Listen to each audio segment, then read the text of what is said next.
dans une petite ville tranquille entourée de montagnes, vivait une famille aimante. Il y avait Samir, le père, un homme travailleur et ambitieux. Il passait la majorité de ses journées, et parfois même des nuits, loin de chez lui à cause de son travail en tant qu'ingénieur dans une grande entreprise. Ses projets l'emmenaient souvent dans des villes lointaines, et il revenait rarement avant le week-end. Samir était fier de pouvoir subvenir aux besoins de sa famille, et il travaillait dur pour leur offrir une vie confortable. Sa femme, Fatima, une femme forte et résiliente, assumait la gestion du foyer. Elle s'occupait de leurs 2 enfants, Yassir et Lina, avec amour et dévouement. Yassir, 14 ans, était un adolescent en pleine transformation, entre la découverte de son identité et le désir de liberté. Lina, quant à elle, n'avait que 9 ans, mais elle regardait son grand frère avec admiration et cherchait à lui ressembler. Les smartphones, initialement donnés par Samir pour qu'il puisse rester en contact lorsqu'il était en déplacement, devinrent bien plus que des outils de communication. Fatima se souvenait encore du jour où Samir leur avait offert ses téléphones. Les enfants étaient aux anges, excités à l'idée de pouvoir jouer à des jeux,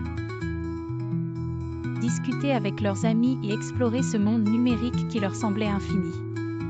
À l'époque, Fatima n'avait pas vu de mal à cela. Elle pensait que ces appareils faciliteraient les choses, que cela rendrait la distance entre Samir et eux plus supportable. Mais ce qu'elle ne savait pas, c'est que ces téléphones allaient devenir une barrière bien plus grande que l'éloignement physique de Samir. Les semaines passèrent, puis les mois. Au début, les enfants utilisaient leur téléphone pour de courtes périodes, principalement pour regarder des vidéos éducatives ou jouer à des jeux inoffensifs. Mais peu à peu, la situation s'aggrava. Yassir devint de plus en plus accro aux réseaux sociaux. Passant des heures à scroller sans fin, absorbé par les vies fictives des autres. Il se comparait aux influenceurs qu'il voyait en ligne, se sentant parfois inférieur, parfois envieux. Ses résultats scolaires commencèrent à en souffrir, mais ce qui préoccupait Fatima le plus, c'était la distance émotionnelle qui se creusait entre eux.